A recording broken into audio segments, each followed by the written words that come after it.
Hello. This is my car. It is a Toyota MR2 2002, so the roadster. It's a bit special, this one. So it has a ban engine, or ban spec engine, from an Audi TT, and a few other spicy little bits. I thought I'd give a little overview on what the car is, what I've done to it, what other people have done to it, and also like plans for the future, what I want to change, and ideally like what I want the car to be in a year time or 2 years time, kind of thing. So I've had a roadster for 5 years now. I had a 2003, so facelift one, for about 5 years. Loved it. Drove it every day basically to work. Yeah, as a second car, it's really good. Fun on B roads, good on fuel. You just have a laugh with it really. And everything's really cheap to replace if it breaks, which it doesn't really break anyway, but it's always good.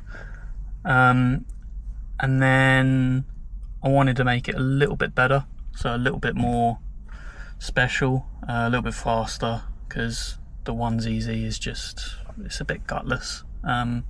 You can turbo them, but again they hit an upper limit, and then it costs you a fortune to get a lot more out of it. Whereas if you just swap in either this engine or a K20 or something, or I mean, you could get a V6 in it, but that's a lot of money that a lot of people that have these kind of cars don't really have. So yeah, like if you swap in a better engine, it just gets a lot better. The chassis can cope with the power really nicely. Yeah, it's just a fun car. So I had a facelift one for 5 years, and then I was going to do a 180 swap myself, like in the driveway. Was close to doing that, and then I was talking to Zarowski Motorsport, and they happened to have one of the guys there, Steve.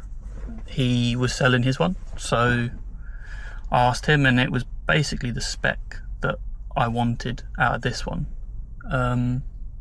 So it just made more sense to buy an already done one, because I'm okay with like mechanics, but it's difficult for me to be able to do a full engine swap like at home. It'll be really challenging, and like, yeah, you could do it in a weekend if you're quick and you know what you're doing, but if you're an idiot like me, it'll take you a month, and then I'd probably fuck it up at some point, so it's better to just buy one already done.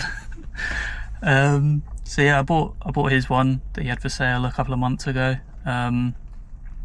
and then I've basically since then just been swapping over all the bits from my car that I liked into the car that I'm sat in now, which is his car, or was his car, and now I've bought it. So yeah, like literally every single body panel, all the lights, the whole interior. So like this one is nice red interior, like steering wheel, even like center console, because you might not be able to see, but I've got like buttons in the center console, shifter. Like, obviously I've done this is a bit homemade, but I quite like it. Yeah, like the only thing in the interior that stayed is probably the dials here. This one is oil temp, I added that after, but these two, AFR and boost, came with the car. They're nicely wired into a nice bit of aluminium or something here, which is quite nice actually. But yeah, as for the rest of the interior, what else is there in here? So I've added heated seats, which I don't know, like I'd like this car to be a track car, but at the moment I still use it quite regularly. I'd say it's like semi-daily at the moment. It yeah, like a bucket seat would be a bit much at the moment. It like where I'm using it all the time, it would be a bit uncomfortable, and also heated seat in winter is just nice. And yeah, I don't know. I don't think I'll switch out the seats anytime soon, unless I get another car, which is very unlikely. What else? I got Moman gauges, quite cool gauges. I used to have visual performance gauges, and they let you change the colour and everything, and they were quite cool actually. But I much prefer the look of these Moman ones. They look really nice. They're from Poland. They do a couple of colours: red, green, blue. Don't know if there's any more, but I went with the green. Really happy with them. Nice and bright in the light, in the like night time when it's dark. Not too distracting either, which is quite good. What else have I got? I got a switch here which does the fans in the engine, so I got 2 fans on the engine lid, and I've added this like little aircraft kind of switchy thing, because where you're resting your arm here when you're driving, I always used to bump the fan and either turn it on accidentally or turn it off accidentally, and then I'd forget that it's on, leave the car, battery would be drained. So I've added that little switch, that little cover there to the switch, so since then it's been good. What else have I done in here? I've got, let me flip the camera around, make it look easier. So I've got, this is a Game Boy Color that shows a GPS speed readout, which is quite helpful with this wheel, because this wheel and my driving position is about here, I'd say, maybe here. So if you go in anywhere from 40 to about 140, you can't really see the clock very well, or the speedo, whatever you call it. Would like a better wheel, but I quite like it with the flat bottom and it being so small. I got enough room with all the pedals and everything, so I quite like the wheel, to be honest. And that, like, this works just fine. I can still see the revs fine, and the right hand side, you don't really look at the right hand side dials too much, do you? What else we got? This is a, I don't know what you call it, like it's like an extra glove box where the airbag used to be. Comes from Japan. I got it from japanparts.com. Really nice bit of kit actually. Yeah, pretty quick at delivering as well, especially from Japan. Like, I was expecting it to take months, but only took about a couple of weeks. Really good. Apart from that, the inside's pretty normal. Obviously you might see some purple everywhere. I'm waiting for it to stop raining and I'll show you the outside of the car. But yeah, I like purple. It's a nice colour. But yeah, like pretty much everything on the car is like homemade kind of thing, like DIY, trial and error. So yeah, I used to just have like the onesie, and literally everything on that car I'd done myself. Like I made front splitter for it from plywood, ran that for quite a while. It was pretty good actually, that, but it's quite heavy, and with the onesie it's just, I don't know, it's a bit silly having so much aero when with a car that has 140 brake. It's a bit, you look a bit of a tart. But yeah, like the rest of the inside's pretty nice. It's pretty good condition. Yeah, I mean, just 20-year-old car, so plastics aren't the best. It's not leather really, but it's nice to sit in. Wouldn't want to do like 3-hour drive in it every day, but it's a nice place to be for a short amount of time. Yeah, I'll let me get some shots of the outside of the car and talk you through the engine and the chassis and everything. So yeah, stopped raining. This is what the car looks like from the outside. It's pretty unique, I guess would be a word to use. So yeah, all the paintwork is done by me at home in the garage. Like, it's by any means perfect. It's right, a body shop kind of person would cringe at looking at it, but I like it, and Like honestly, I like it how I can just change it on the fly. Like I used to have a massive wing on here, but I literally took it off, filled it in and painted it again, and you can't even see where the holes are anymore. So that took like a few hours, whereas if this was like professionally sprayed, it would have taken days, and you have to take it to the body shop and yada yada yada yada yada. But yeah, it's pretty unique on the outside. Like haven't really seen any others quite like it. So I've got a C1 bumper or replica bumper. This will be going soon. I've got an Epsilon bumper on the way, along with some hood vents. That should be here in the next couple of weeks, so if you're after a C1 bumper and live in England, let me know. There will be one for sale soon for a pretty reasonable price. I'm not asking for a lot of money for it at all. But yeah, I got TTE or TRD, whatever they are, side skirts. They're pretty neat. Yeah, got a MR2 ducktail spoiler. I quite like it. It's quite good. It goes with the car a bit better than the big GT wing that I used to have, that used to flop about. Especially if you're doing like illegal speeds, it just flops about a load. So this little ducktail, I quite like it. What else? Yeah, rotor grid, 6-spoke wheels. Just got like Accelera 651s on there at the moment. They're okay tyres, pretty budget kind of track tyre, I guess. They're pretty good. They hook up nicely, especially this car's pushing about 340 brake, and if you give it the beans in first, it does spin up the tyres. But if you're just driving even spirited, it doesn't really slip away or anything. It's pretty planted. Yeah, open up the boot. So this is my engine. It's hasn't actually got a designation. This is where it would say like BAM or something like that, but this is a replacement engine, so it has like BAM spec but isn't actually a BAM. Yeah, so if you want to see how this car was built, on Steve, or Stavros, the guy that I bought this from, on his channel, I'll try and link it in the description if I remember, he has got like the full build of everything he's done to the car before I bought it, basically. So if you're interested in that, please subscribe to him, give it a little view.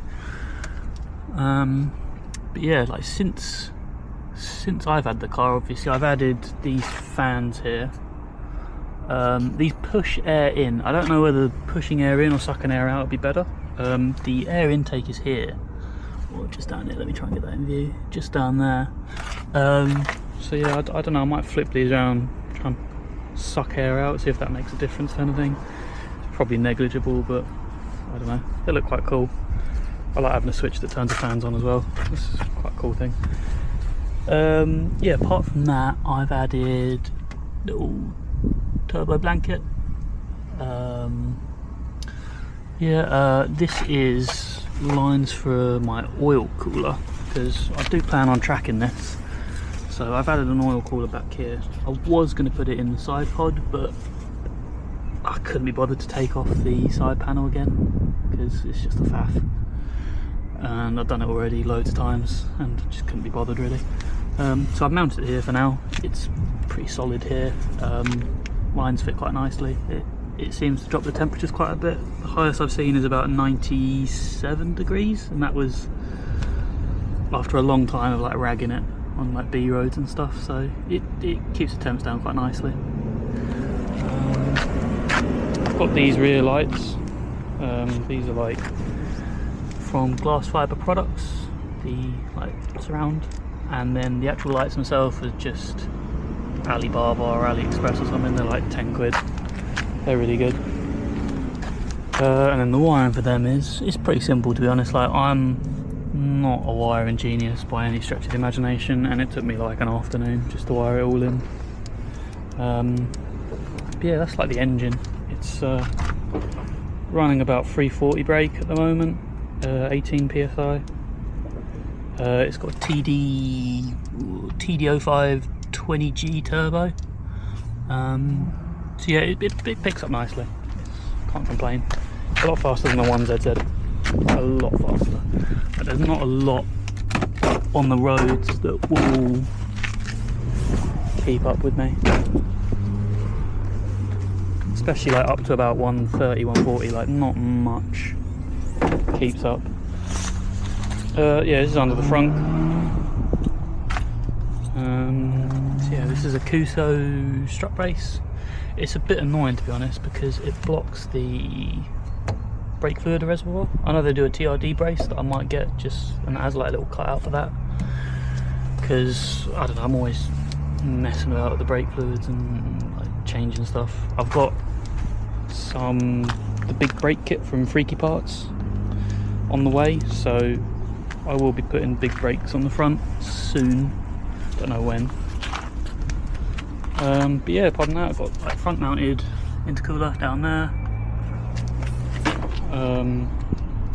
Yeah, battery relocate to the front. Like, it's pretty nicely done. It's all pretty clean underneath as well. And then the lights at the front, these are from a guy called Andrew Edwards. I think he makes most of the stuff for MR2 Ben, like all the fiberglass stuff. And yeah, I got these lights way back, like a couple of years ago now, and I really like them. I got them because I was fed up with doing the cleaning the headlights on a normal MR2. They're always fogging up, so I got these, and they're pretty good. Light up the sky. Yeah, apart from that, that's pretty much it. Hopefully I'll be but my aim for the car is to track it. I live pretty close to like Brands Hatch, so hopefully booking a couple of track days there this summer.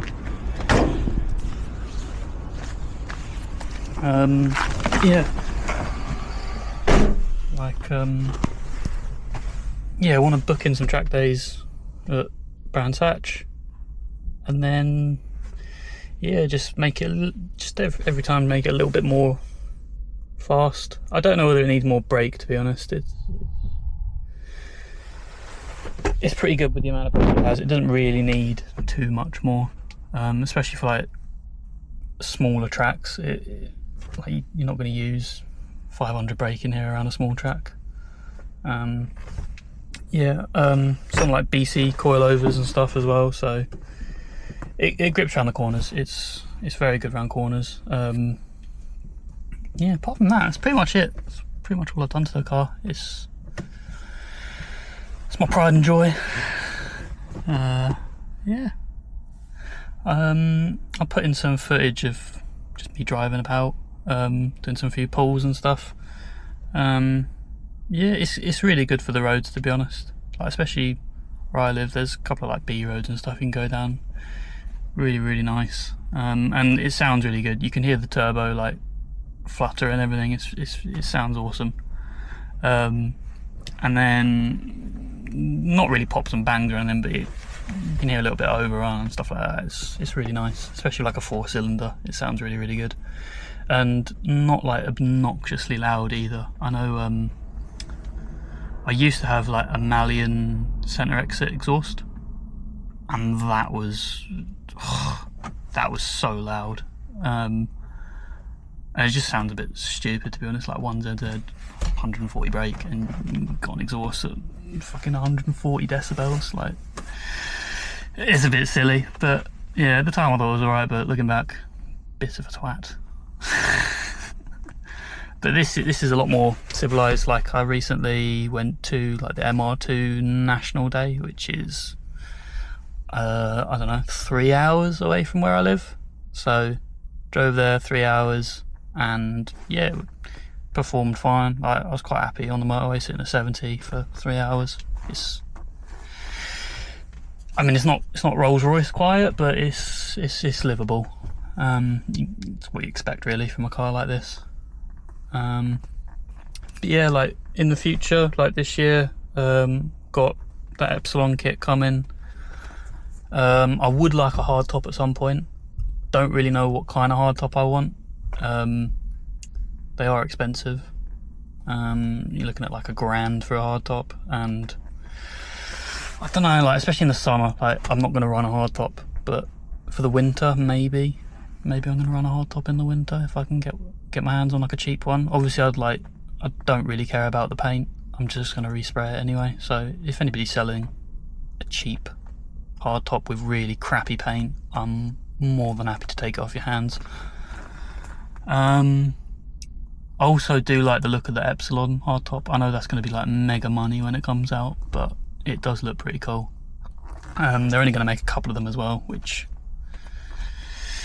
I don't know, hopefully if they bring it out in like 2 years or something, or whenever they're thinking of coming out with it, I can try and get one, because I really like the look of them.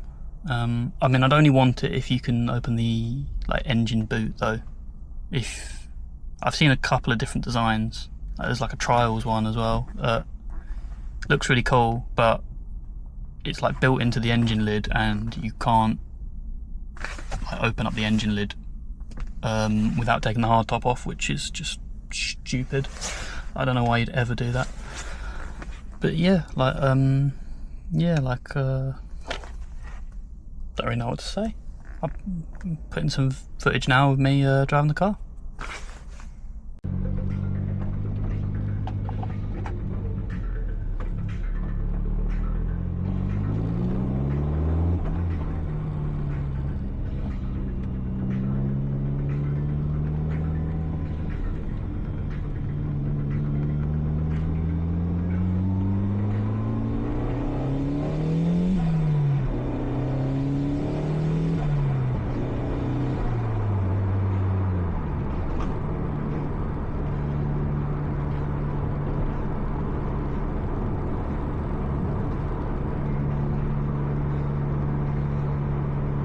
Yeah, it's not like obnoxiously loud or anything. It's what, 6th gear, 250 mile an hour. It's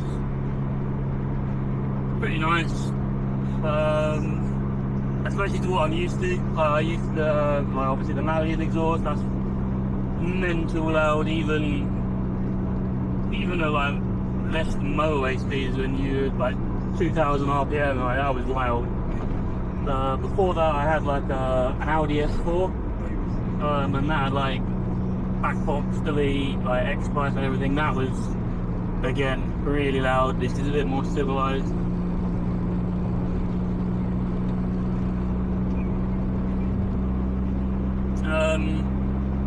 Yeah, it's just nice to drive, really.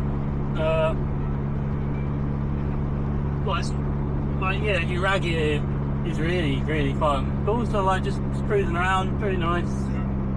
The conversion's done really well. Like, gearbox is really crisp. It's got really nice like selection.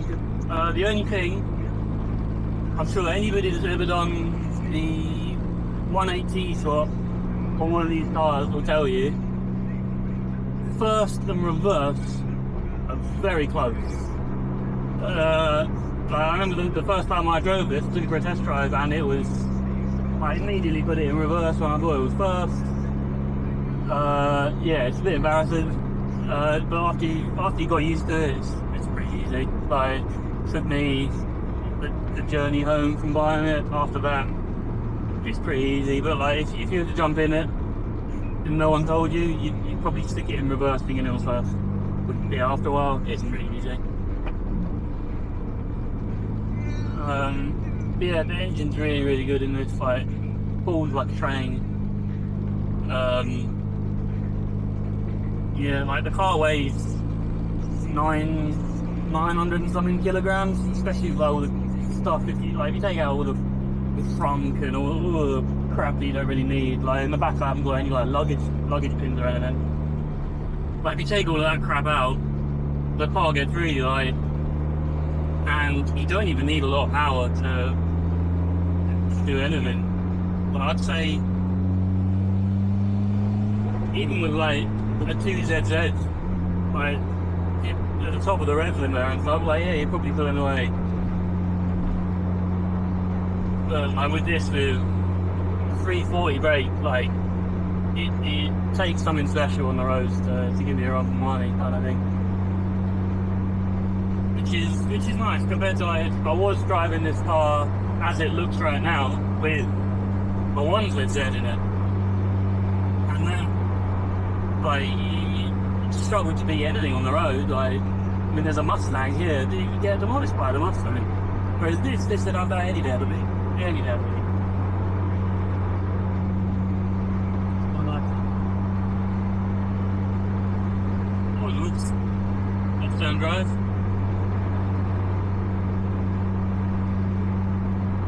Yeah, I wouldn't say like this isn't really the car to sit on the motorway at 140. It can do it, but it's not where this car's in its element. This car's in its element where it's going around a track or chewing up B roads or something. It's a lot better there, just because of the like, handling capabilities of it. Like not much south of like 100 grand to beat this round of track, I don't think.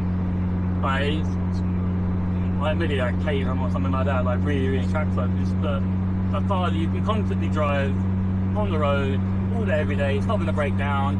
If it does break down, it's going to be peanuts to fix it. But I don't know whether you can get a better bang for your buck kind of car than this. It is really, really good. And even like petrol, like this happily do 30 to the gallon, I reckon, to do. But it's not really the kind of car you're looking at miles to the gallon, but just happily do 30 to the gallon on a run. But then it has that capability to, if someone pulls up alongside you and you want to do it, 99 times out of 100 you're going to win. 99 times, right? I've had this car as it is, I've had it about 2.5 months now maybe, and yeah, I haven't had trouble with anything. Like Golf R's, 845s, even an M5.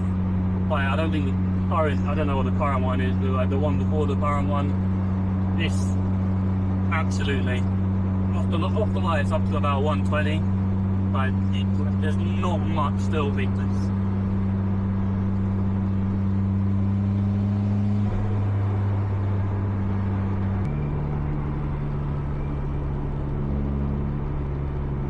Yeah, like now I've got the car to a place where I like it. There's not really too much I want to do to the car now. Like, I want to change the front bumper because I bought the Epsilon one. I mean, I mainly bought it because I like the way it looks. I've had this C1 home. I don't know how it is. I call it C1. Yeah, I've had this one for like 3 years now, I reckon. And it's nice. I really like it.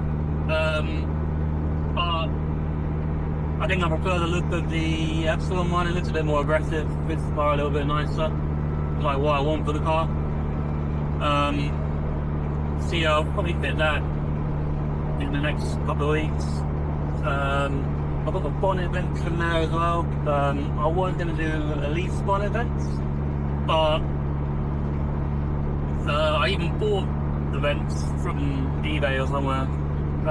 Had them in the garage for like a year. Just never ended up fitting them. Because you got to move like power steering and everything, and I just couldn't really be bothered. The Epsilon ones I bought, you still need to move the power steering, but I think you have to move it a little bit less, or I'm gonna try and figure it out, but I don't think it's too difficult. Making up a couple of brackets or something. Shouldn't be too hard.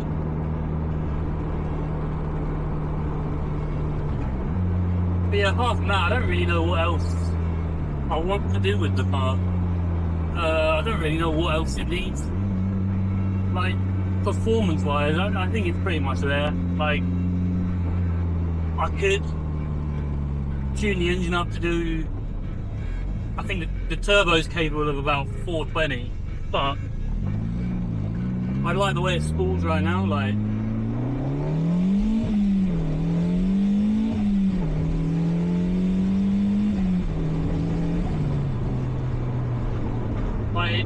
It goes like now. I'm quite happy with the power at the moment. It's nice. I don't think it needs too much more power.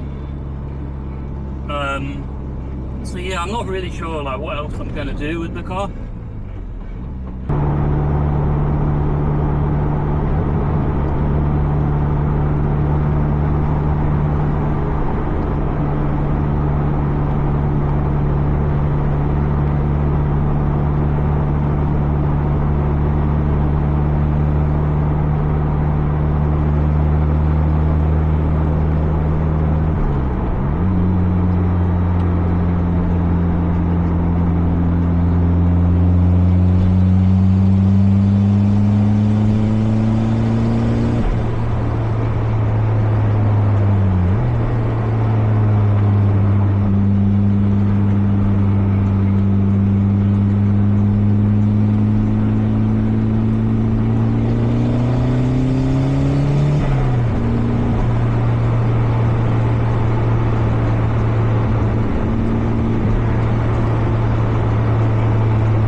Yeah, thanks for watching.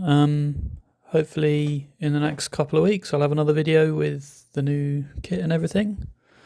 And yeah, keep the progress posted on here. Thank you.